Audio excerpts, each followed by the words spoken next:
अरे तुम्ही एवढे मोठे हजार हजार दोन दोन हजार पाच पाच हजार एकर जमीन विकल्या, कशा पायी विकल्या, काय करून विकल्या, का विकल्या, आणि विकून काय केलं, तमाशा नाचीत फिरले आणि आता म्हणतात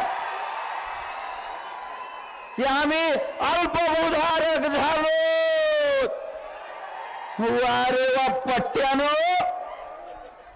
आज तुमच्या बापदादाने 2-3 हजार एकर जमीन तुम्हाला दिली आणि तुम्ही बहादुरी केली, तमाशाच्या पायी विकून टाकली, दारुडे झालो आणि आमच्या ओबीसीच्या आता मागे लागलो. हे चालणार नाहीये.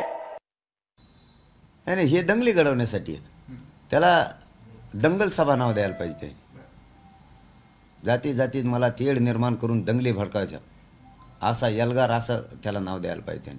हे नाव शोभत नाही त्यांना, कारण त्या जर ते इतके अनुभवाने पांढरे झालेत तर ते यायला पाहिजे. कारण जुनाट नेत्याला आता काय सांगावं आमच्यासारख्या. तर मंडळी, हे होते टी पी मुंडे यांनी अत्यंत वादग्रस्त असं वक्तव्य केलेलं आहे. त्यांनी म्हटलेलं आहे की तमाशात जमिनी घातल्या आणि आता आरक्षण मागताय. तुम्ही दारुडे झालात, जमिनी विकून विकून दारुडे झालात. 1000 एकर 200 एकर 500 एकर अशा जमिनी तुम्ही तमाशात नाचवल्या, बाया नाचवल्या, तमाशात जमिनी घातल्या आणि आता आरक्षण मागताय. अशा पद्धतीची अत्यंत आक्रमक प्रतिक्रिया टी मुंडे यांनी यावेळेस दिलेली आहे. टी मुंडे यांच्यासोबतच असंख्य मंत्री यावेळेस उपस्थित होते. महादेव जानकर, प्रकाश शेंडगे, आमदार राजेश राठोड, टी मुंडे, लक्ष्मण गायकवाड, समीर भुजबळ आदी नेत्यांची या एल्गार सभेमध्ये उपस्थिती होती. महाराष्ट्रातले सगळे समाज हे महत्त्वाचे आहेत आणि महाराष्ट्राच्या वाटचालीमध्ये ते सगळे भागीदार आहेत. त्याच्यामुळे कुठलेही दोन समाज एकमेकाच्या विरोधात, एकमेकाच्या समोर येणं हे काही योग्य नाही. आणि म्हणून आमचा हा प्रयत्न आहे की कुठल्याही प्रकारे महाराष्ट्रामध्ये जातीय तेढ तयार होऊ नये, महाराष्ट्राच्या सोशल फॅब्रिकला त्या ठिकाणी कुठेही एक प्रकारे त्याच्यावर डाग लागू नये, असा आमचा प्रयत्न आहे. आणि माझी सगळ्या समाजाच्या नेत्यांना हात जोडून विनंती आहे, आपलं म्हणणं पूर्ण ताकदीने ठेवा, पण दुसऱ्यांवर टिप्पणी करणं सर्वांनी टाळा. तर या एल्गार सभेमध्ये टी मुंडे यांनी उद्गार काढले. बघूयात आणखी कशा पद्धतीने इकडे काही महत्त्वाच्या गोष्टी घडलेल्या आहेत. तर इकडे असं सांगण्यात येतं की मराठ्यांना नव्हे तर झुंडशाहीला विरोध आहे. मंत्री छगन भुजबळ यांचं प्रतिपादन या सभेत झालेलं आहे. गावबंदी फलक लावल्यास कायद्यानुसार गुन्हा ठरवावा. आमचा मराठ्यांना नव्हे तर झुंडशाहीला विरोध आहे. माझ्या डोक्यावरील जेवढे केस पिकले त्यापेक्षा जास्त आंदोलनं मी केलेली आहेत, असं देखील छगन भुजबळ यांनी अप्रत्यक्षरित्या मनोज जरांगे पाटील यांना सांगितलेलं आहे आणि त्यांना लक्ष केलं आहे. आमचा मराठ्यांना नव्हे तर झुंडशाहीला विरोध आहे. माझ्या डोक्यावरील केस जेवढे पिकलेत त्यापेक्षा जास्त आंदोलनं मी केलेली आहेत, असं सांगत छगन भुजबळ यांनी अप्रत्यक्ष मनोज जरांगे यांना लक्ष केलेलं आहे. सरकारलाही घरचा आहेर त्यांनी दिलेला आहे. गावबंदी फलक लावल्यास 1 महिन्याची शिक्षा होते, असं संविधानात कायदा आहे आणि गावागावामधून राजकीय पक्षांच्या नेत्यांना, गावबंदी करणाऱ्यांना 1 महिना तुरुंगात जावं लागतं. त्यांना तुरुंगात कधी पाठवणार, असा सवाल छगन भुजबळ यांनी शिंदे समितीला बरखास्त करा म्हणत उपस्थित केला. जात जनगणना करण्यासह 2 महिन्यात दिलेले कुणबी प्रमाणपत्र रद्द करण्याची मागणी यावेळेस त्यांनी केली आहे. हिंगोली येथील रामलीला मैदानावर आयोजित असलेल्या ओबीसी एल्गार सभेत ते काल बोलत होते. मंचावर भाजपचे विदर्भातील खासदार रामदास तडस, माजी मंत्री महादेव जानकर, प्रकाश शेंडगे, आमदार राजेश राठोड, टी मुंडे, लक्ष्मण गायकवाड, समीर भुजबळ आदी नेत्यांची उपस्थिती होती. तर या सभेमध्ये भुजबळ म्हणाले की मी काही बोललो की महाराष्ट्रातील अनेक नेत्यांना वाटतं की 2 समाजात तेढ निर्माण करतोय. तसा आरोप राज्यातील काही नेते मंडळी करतात, मात्र त्यांच्या 15 सभा झाल्यावर आमची एकच सभा होते, असं देखील भुजबळ म्हणाले.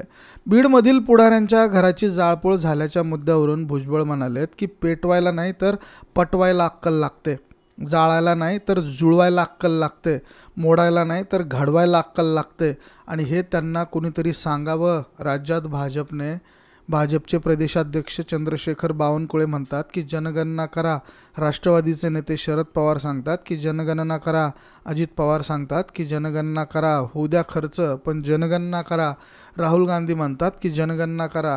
अरे करा ना जनगणना एकदाची, मग दलित, आदिवासी आणि ओबीसींची शक्ती किती आहे हे कळेल. बिहार जनगणना करू शकतं तर महाराष्ट्र का नाही करू शकत?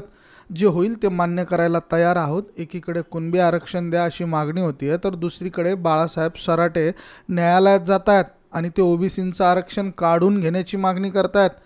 तर भुजबळ यांनी ह्या सगळ्या गोष्टी सभेमध्ये सांगितलेल्या आहेत. राज्य सरकारने स्थापन केलेली शिंदे समिती तत्काळ बरखास्त करावी, असेच 2 महिन्यात जे कुणबी प्रमाणपत्र देण्यात आलेले आहेत ते रद्द करावे अशी मागणी भुजबळ यांनी केली आहे. विजय वडेट्टीवारांची पाठ इतरही नेते अनुपस्थितीत. तर विरोधी पक्षनेते विजय वडेट्टीवार यांनी आधीच उपस्थित राहणार नसल्याचं सांगितलं होतं, परंतु आयोजकांकडून वडेट्टीवार येणार असल्याचा दावा करण्यात आलेला होता. अखेरच्या क्षणी स्वतः वडेट्टीवार यांनी उपस्थित राहणार असल्याचे संकेत दिले होते, तसं सांगितलंही होतं.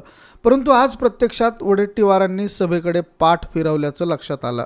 त्यांनी ऐनवेळी तेलंगणातील सभांसाठी निमंत्रित करण्यात आल्यामुळे त्या सभेला उपस्थित राहू शकलो नसल्याचं सभेच्या मंचावरून सांगण्यात आलं. दरम्यान पंकजा मुंडे, मंत्री संजय राठोड, चंद्रशेखर बावनकुळे, नाना पटोले, जयदत्त क्षीरसागर, विनय कोरे या नेत्यांनी देखील ओबीसी एल्गार मेळाव्याकडे पाठ फिरवलेली आहे.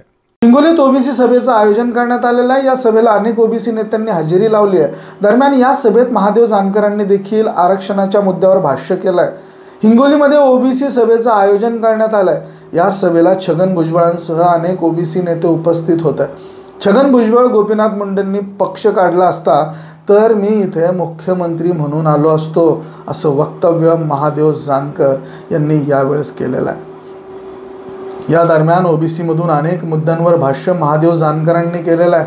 महादेव जानकर म्हणालेले आहेत की साहेब तुम्ही पक्ष काढा, आपण 50 कोटी करू आणि बाकीच्यांना सांगू चोऱ्या करा पण पक्ष काढा.